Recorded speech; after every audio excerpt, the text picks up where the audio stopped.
अच्छा, काशी विश्वनाथ जी। नो पार। श्री प्रमोद ब्रह्मचारी बाबा केदार घाट से। अच्छा अच्छा, अब ध्यान आ गया, ध्यान आ गया, ध्यान आ गया। उस समय क्या था कि नवीन अवस्था थी आपकी ला, तो वो रूप देखा था। बड़ी कृपा करी, बड़ी कृपा करी। अब ध्यान आ गया। धन्यवाद। जिस समय हम घाटों पे रहते थे उसी समय महाराज जी का भी मिलन हुआ था। जब विश्वनाथ जी आपके साथ जाते थे, महाराज दर्शन करके जब लौटते थे तो फिर महाराज जी के पास बैठे। नहीं, अब ध्यान में आ रहा है, ध्यान आ रहा है कि ये सब भगवान विश्वेश्वर का ही प्रताप, विश्वनाथ जी का है। हाँ, उन्हीं के प्रसाद से जो प्रिया प्रीतम की प्रेम लक्षणा भक्ति है, हमारी अनन्यता में तो आपने देखा ये शिव स्वरूप ही एकदम घाटों पे उन्होंने ही एकदम, हाँ भगवान, जा पर कृपा न करे पुरारी, सो न पाओ मुनि भगति हमारी। बड़े कृपालु हैं आशुतोष भगवान शंकर, उन्होंने कृपा कर दी,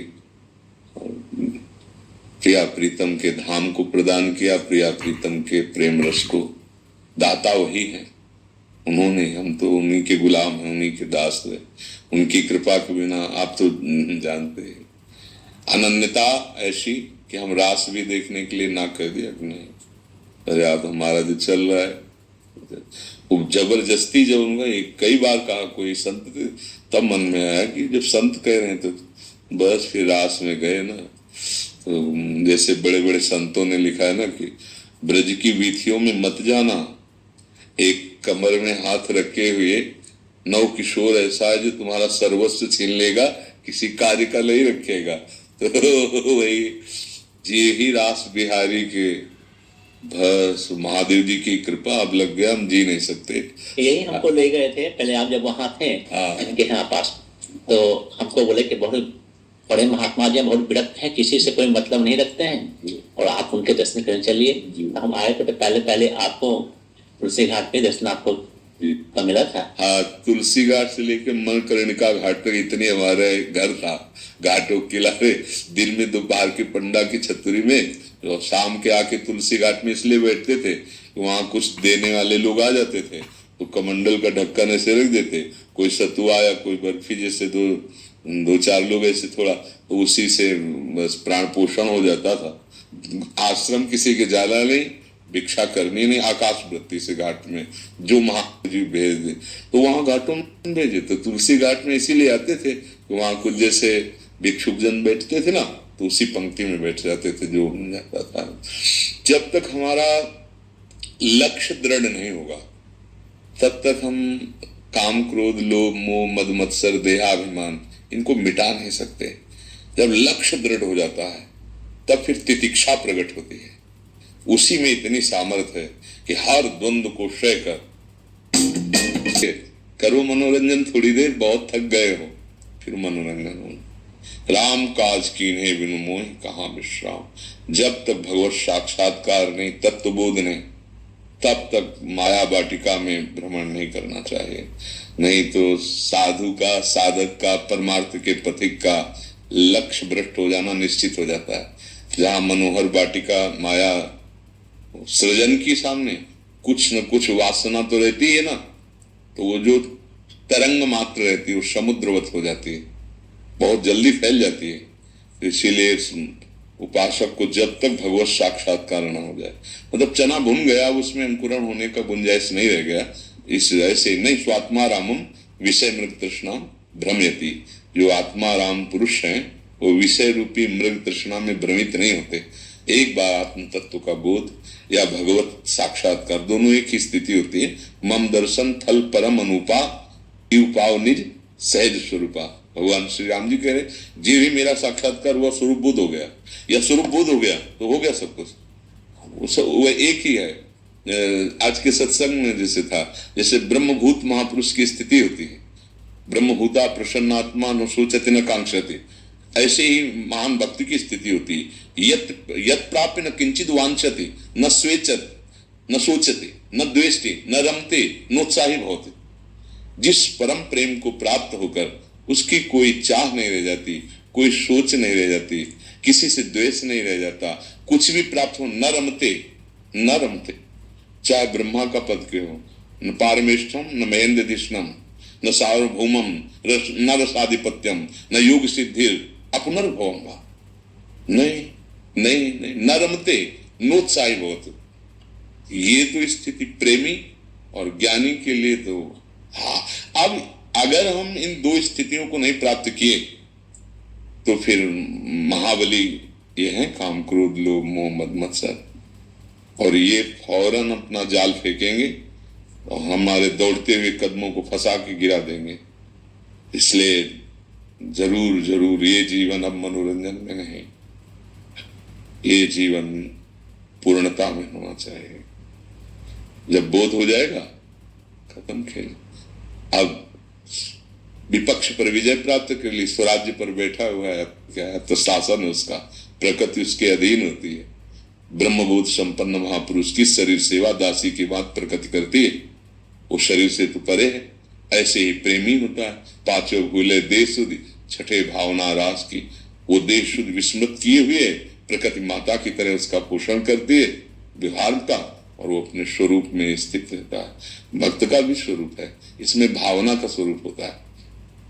जैसे आत्म तत्व है, इसका कोई स्वरूप नहीं है, क्यों काला है कि गोरा है कि वो उच्च है कि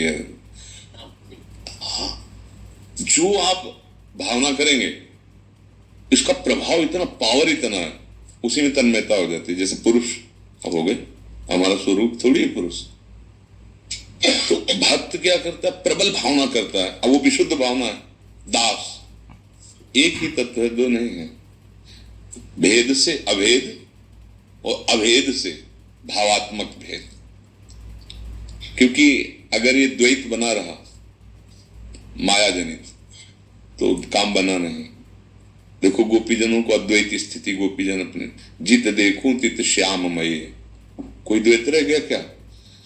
तो जित देखूं तो इधर भी वो स्वयं वर्णन करती स्थिति, कान भय प्राण में, प्राण भय कान में, ये में ना जान पड़े कान है कि प्राण है।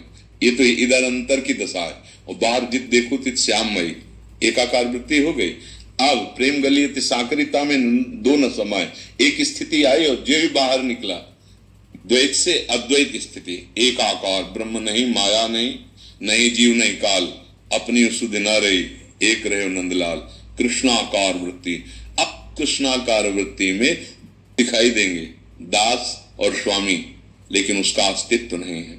मन कृष्ण, बुद्ध चित्त कृष्ण, सर्वस्व कृष्ण, कृष्ण ही कृष्ण, केवल ढांचा दिखाई देगा पांच भौतिक मनुष्याकार, और अंदर केवल भगवान विराजमान है।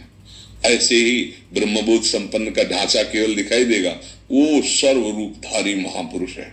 जितने रूप सब उसी के हैं, जितनी महिमा सब उसी के है, उसके सिवा कोई दूसरा है नहीं।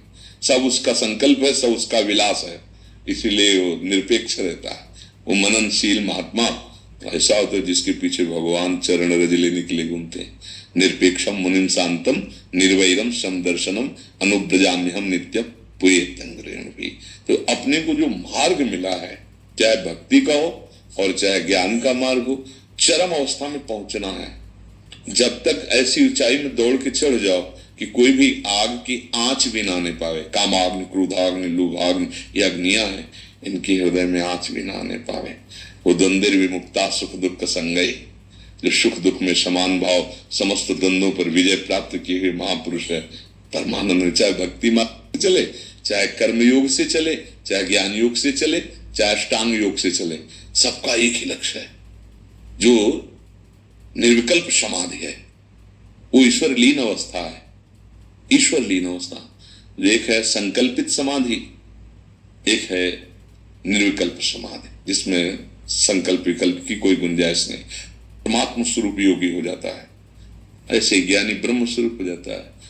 भगवत भजन के प्रभाव से तस्मित तजने भेदा भावात, प्रभु और प्रभु के जन में भेद का अभाव है, वो भगवत स्वरूप हो जाता है, वो प्रेम स्वरूप हो जाता है। जब तक इस ऊंचाई पर ना पहुंच जाए तब तक कोई व्यवहार, कोई मित्रता, कोई पद, कोई योग्यता, ये सब अनर्थ का कारण बन जाएगी। कोई पद नहीं, बिछुरे नहीं, और चाह बढ़े दिन रैन, और कबहू संजोग न मानही, देखे भरी भरी नयन। ये जो प्रेम मार्ग है ना, तन मन के बिछुरे, ना तन से दूरी और ना मन से दूरी, छिन छिन सत्संग, अपने आराध्य देव के साथ ही रहता है प्रेमी उपासक।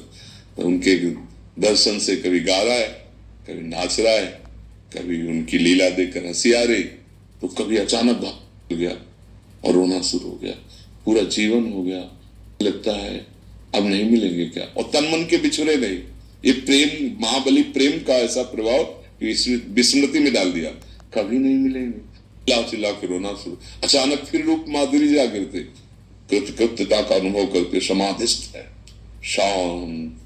फिर देखा वो मुस्कुरा रहे, गा रहा है, उनको रिझाने के लिए नाच रहा है, ऐसी जैसे अवधूत शिरोमणि ब्रह्म बोध संपन्न महापुरुष की स्थिति है। कभी फुटपाथ में भी पड़ा हुआ, कभी राजमहलों में पड़ा हुआ, उसके से कोई शरीर कभी पूजा कर रहा है, कोई जो नहीं महिमा जानते हैं। जब सुखदेव जी जब पधारे ना परीक्षित जी के पास, तो कुछ कंकड़ पत्थर मारने वाले भी पीछे लगे हुए थे। जब उन्होंने देखा इतने बड़े बड़े महापुरुष इनका आदर करे, तो जरूर कोई माने, तो समझ में आ रहे थे पागल है, क्योंकि दिखते थे और अपने ब्रह्मबोध अवस्था में डूबे हुए थे। तो नई अवस्था में जब भगवत मार्ग में कदम रखे, तो सबसे पहला कार्य करे, इंद्रियों को निर्विषय कर दे, मन को निसंकल्प कर दे, और तन को लौकिक क्रियाहीन कर दे। तभी तो फिर अपने स्वरूप में आने का रास्ता खुलता है। और एक बार अपने स्वरूप का बोध कर लिया, बस हो गया। तो हमें बहुत अच्छा लगा आपके दर्शन से, क्योंकि उस समय भी